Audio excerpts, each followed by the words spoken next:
بسم الله الرحمن الرحيم.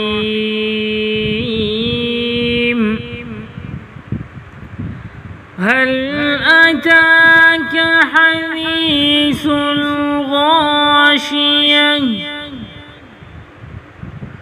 وجوه يومئذ خاشعة عاملة ناصبة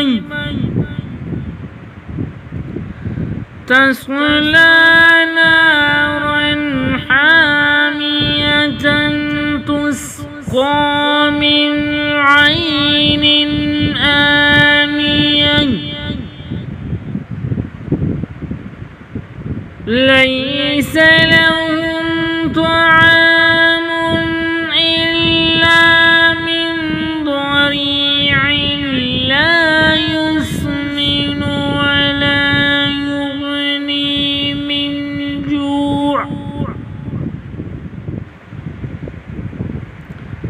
وجوه يومئذ ناعمة لسعيها راضية في جنة عالية لا تسمع فيها لاغية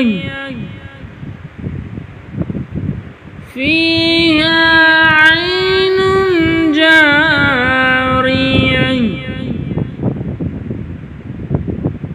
فيها سرر مرفوعة. صدق الله